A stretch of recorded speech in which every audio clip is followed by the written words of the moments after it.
Et si le seul homme qu'elle craignait était celui qui la protégeait depuis toujours. Le vent s'engouffrait dans les herbes hautes, traçant des cercles autour de la petite maison blanche perchée au bord du monde. Élise posa ses valises, ses doigts tremblants glissant sur la clé froide de la porte. Elle croyait être en sécurité ici, loin des cris, loin des souvenirs. Mais quelque chose dans le silence de cette falaise sonnait comme une respiration étrangère. La mer grondait en contrebas, et à chaque vague, elle sentait son cœur battre plus fort, comme si quelqu'un quelque part écoutait. Quand elle leva les yeux, un homme se tenait sur le chemin. Grand, calme, les mains dans les poches, il la regardait sans un mot, comme s'il savait déjà qui elle était.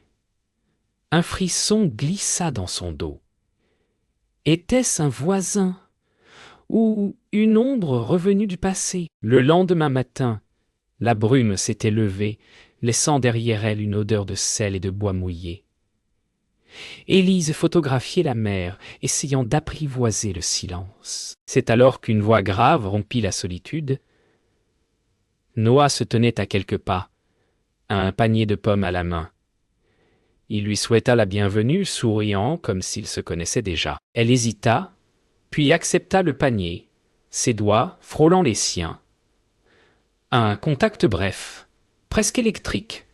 Point. Il parla du vent, de la falaise, de la saison qui change, mais dans ses mots se glissait quelque chose d'autre, une reconnaissance muette. Quand il partit, Élise resta seule, troublée. Pourquoi avait-elle l'impression qu'il savait tout d'elle?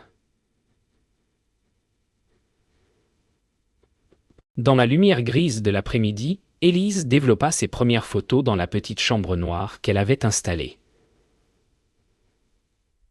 Mais lorsqu'elle fit glisser les tirages sous la lumière rouge, son souffle se coupa. Sur plusieurs clichés, la silhouette d'un homme apparaissait derrière elle, floue, presque fondue dans la brume. Elle fouilla ses souvenirs, persuadée d'avoir été seule ce jour-là. Son cœur accéléra. Était-ce Noah? Était-ce un jeu de lumière?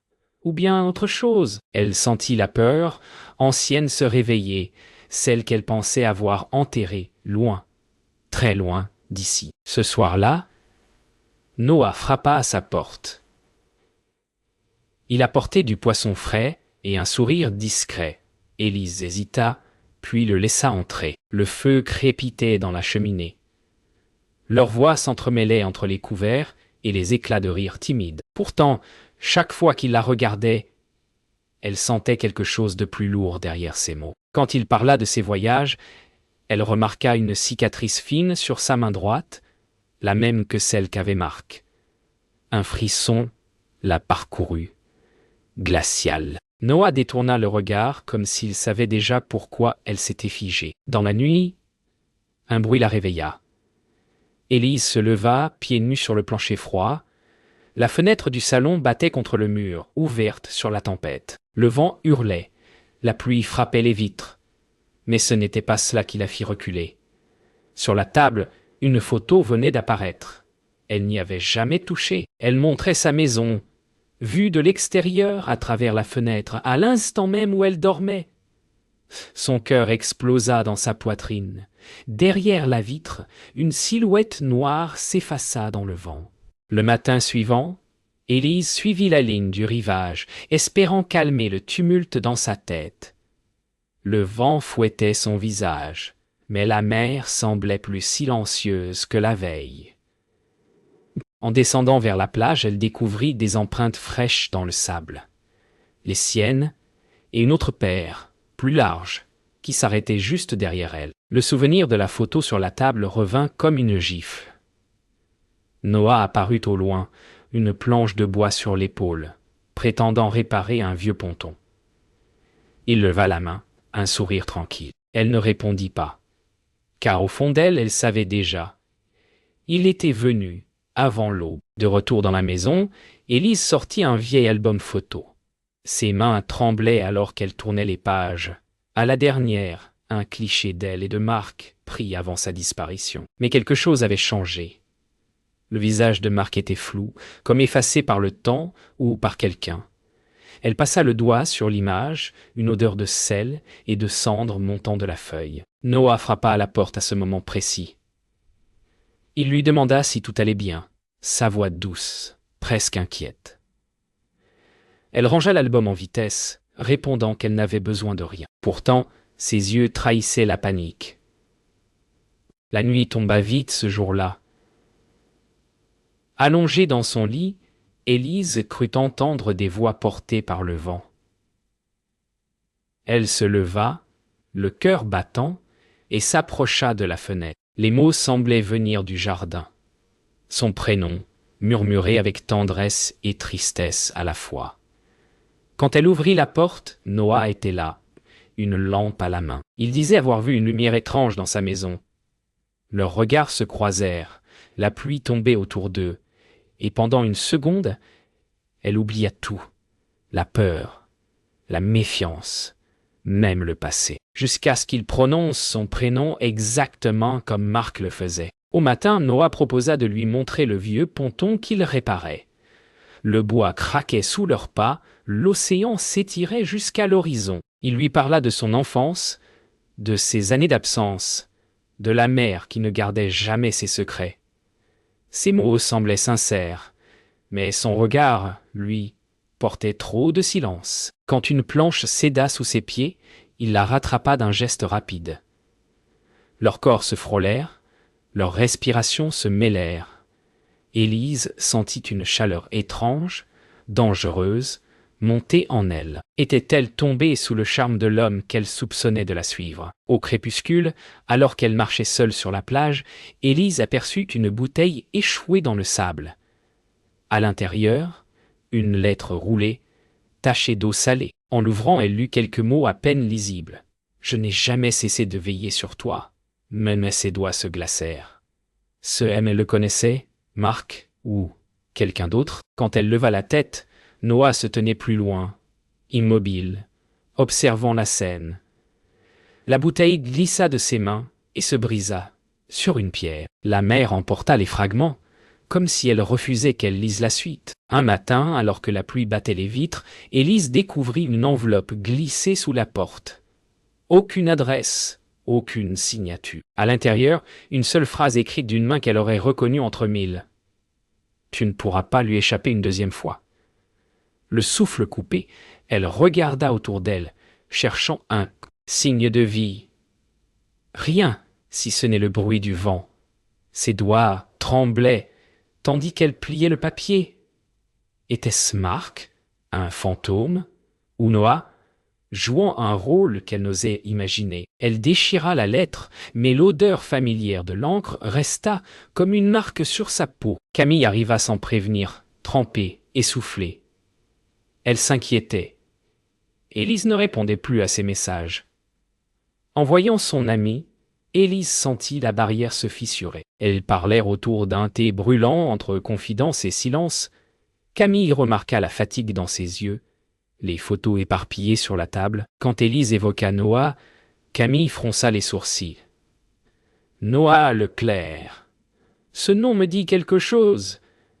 Elle fouilla sa mémoire, puis blêmit. Élise, ce nom, il figurait dans le dossier de Marc.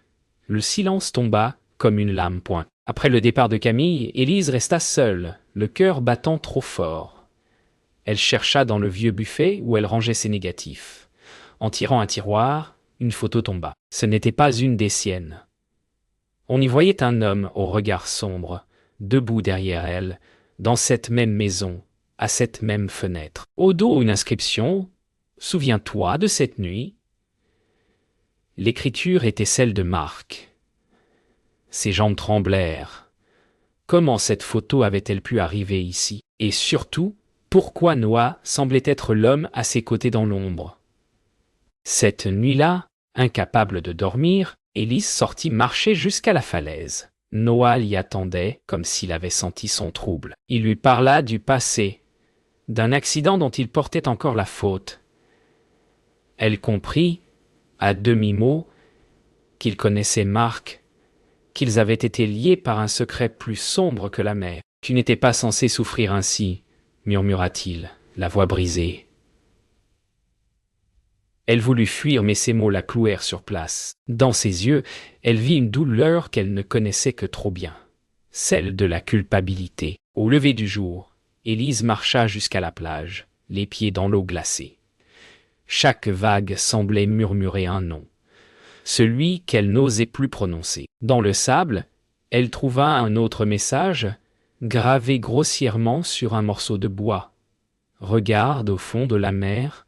Quand elle leva les yeux, Noah se tenait plus loin, observant l'horizon. Il tourna la tête vers elle, puis vers la mer, comme s'il voulait lui montrer quelque chose qu'elle refusait encore de voir. Était-il son protecteur ou le dernier témoin de sa chute? Le lendemain, Élise retourna dans la chambre noire. Sur un tirage, elle remarqua un détail qu'elle n'avait jamais vu. Sur le mur derrière elle, quelqu'un avait gravé un mot dans le plâtre. À peine visible à la lumière rouge, Noah, son souffle se bloqua. Ce nom effacé, presque caché, semblait crier sous la surface. Elle sentit alors que rien n'était hasard.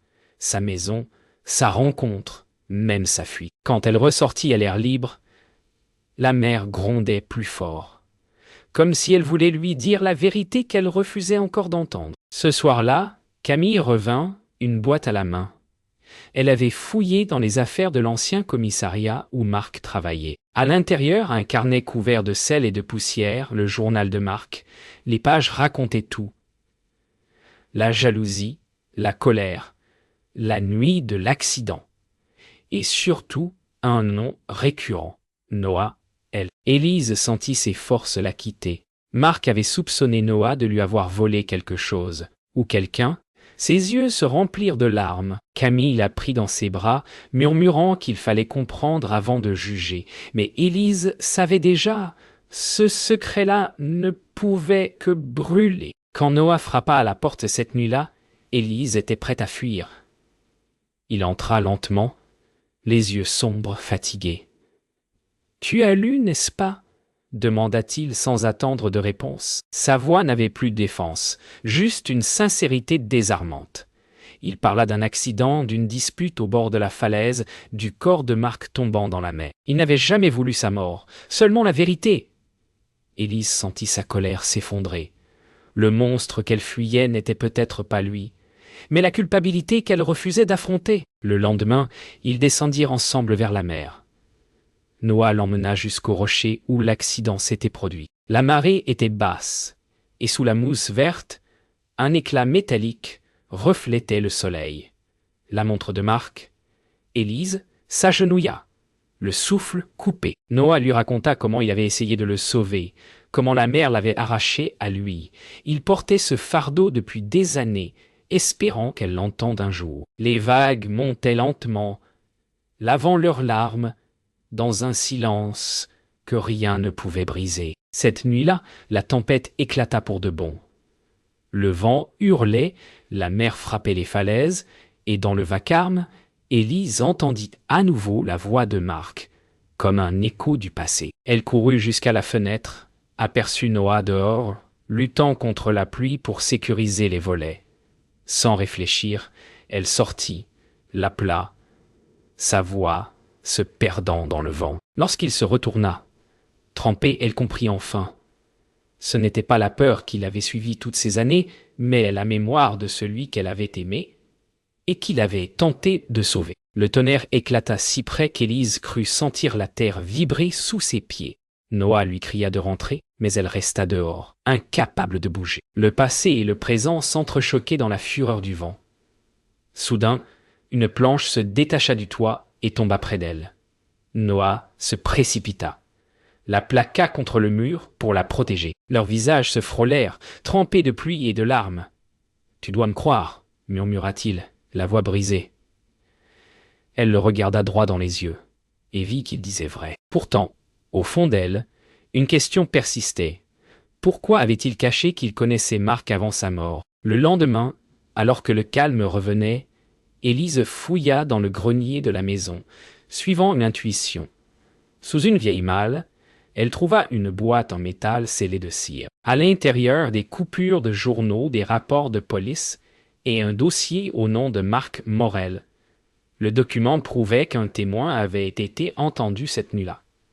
Noah Leclerc. Elle s'assit, les mains couvertes de poussière, incapable de respirer. Tout prenait sens. Sa présence, son silence, son regard chargé de remords. Il n'était pas un inconnu. Il était celui qui avait tout vu. Quand elle descendit, Noah l'attendait dans le salon comme s'il savait. Le silence entre eux pesait plus lourd que la mer. « Tu étais là cette nuit-là » dit-elle d'une voix tremblante. Il hocha la tête, incapable de mentir. « Je voulais t'aider, mais il était déjà trop tard. » Les mots tombèrent comme des pierres. Elle recula, blessée, déchirée entre la colère et la reconnaissance. Il fit un pas vers elle, mais elle leva la main. « Tu aurais dû me le dire. » Une larme glissa sur sa joue. « Je ne voulais pas que tu me haïsses, » répondit-il. Et, pour la première fois, elle le crut vraiment. Le vent soufflait encore quand Élise prit le chemin des falaises. Noah la suivait à distance, craignant de la perdre à nouveau. Arrivée au bord, elle ferma les yeux, respirant la mer. « C'est ici que tout a commencé, » dit-elle sans se retourner. « Et où tout doit finir. » Noah s'approcha lentement, tendant la main. « Non, Élise, c'est ici que tu dois te libérer. » Elle tourna la tête, leurs regards se croisèrent, chargés de tout ce qu'ils n'avaient jamais dit. Une rafale les fit chanceler. Elle tomba à genoux, éclatant enfin en sanglots. Il s'agenouilla à son tour, posant sa main sur la sienne, comme une promesse muette. Le lendemain, après la tempête, Élise retourna à la maison. Sous la porte, une dernière enveloppe l'attendait. Elle l'ouvrit sans trembler cette fois. « Je t'ai aimé trop fort, j'ai voulu t'appartenir. Pardonne-moi. Signé, Marc. » Les mots semblaient venir d'un autre temps, d'un homme qu'elle avait cessé de craindre. Elle leva les yeux vers Noah, assis près de la fenêtre, le regard perdu dans les vagues. Il se leva, s'approcha doucement, et dans ce silence fragile, elle sut que le passé venait enfin de se taire. Le lendemain, la falaise semblait différente. Le vent s'était calmé, la mer s'était apaisée, comme si elle aussi avait trouvé la paix. Élise s'assit sur un rocher, observant les vagues s'effacer doucement sur le sable. Noah s'approcha derrière elle sans un mot. Leur respiration s'accordait au rythme de la mer. Elle sentit sa présence, ni menaçante ni étrangère. « Juste là, vrai. Tu n'as plus peur ?» demanda-t-il doucement. Elle ferma les yeux. Non, pas de toi. Et pour la première fois depuis longtemps, elle le pensa. Vraiment. Ils restèrent toute la journée à marcher sur la plage. Parfois ils parlaient, parfois non. Chaque silence disait plus que les mots. Noah finit par s'arrêter. « Je t'ai caché la vérité parce que je voulais te laisser reconstruire ta vie. Je pensais que la vérité te détruirait. » Élise baissa la tête, le cœur serré. « Et maintenant, tu vois ce qu'elle a fait.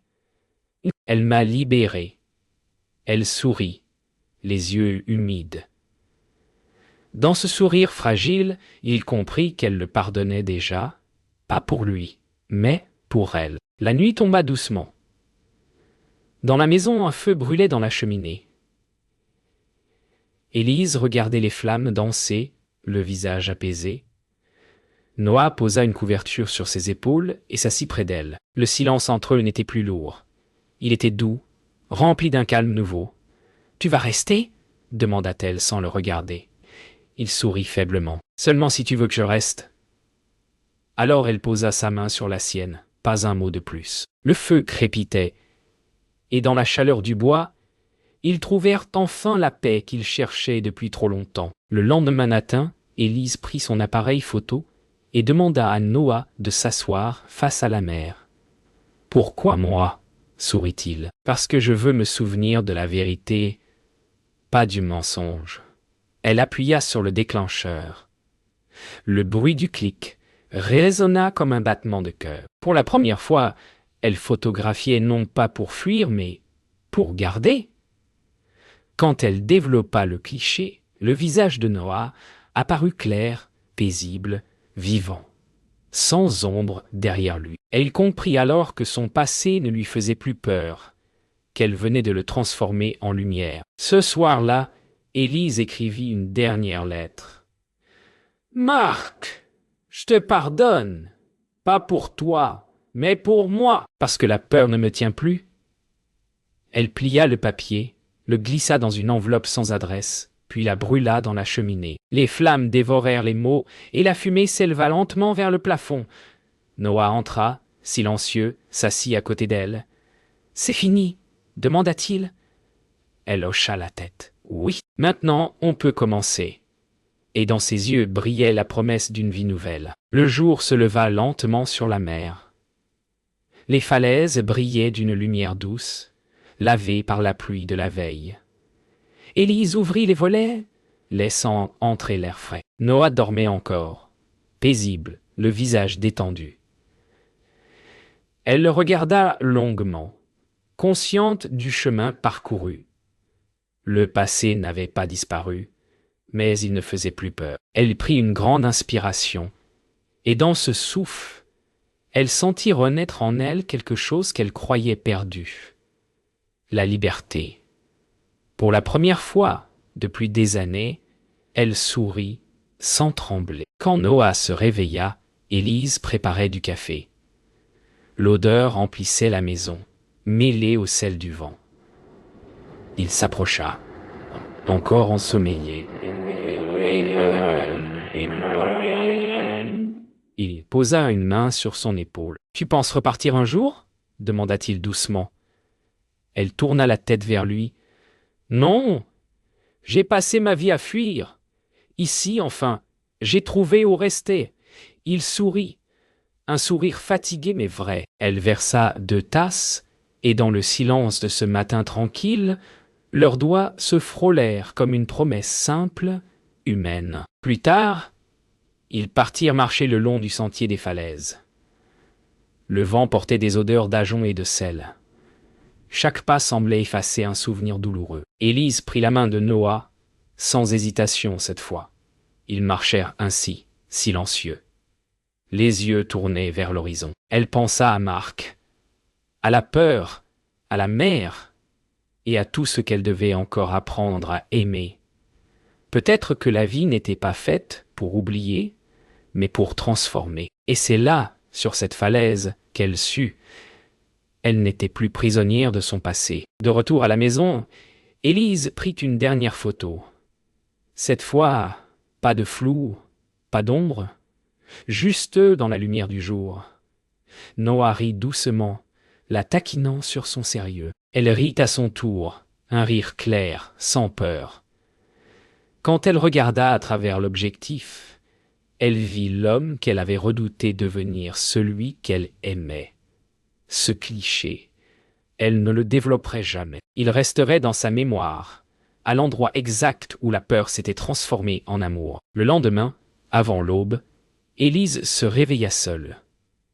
Noah était déjà dehors, sur la falaise, regardant le soleil naître au-dessus de la mer. Elle le rejoignit sans parler. Ensemble, ils observèrent la lumière grandir, effaçant les ombres du passé. Elle posa sa tête contre son épaule. « Tu entends ?» murmura-t-elle. « Quoi ?» demanda-t-il. Le silence. C'est la première fois qu'il ne me fait plus peur. Le soleil se leva complètement, dorant la mer d'un éclat infini. Et dans ce silence parfait, ils se sourirent, enfin libres.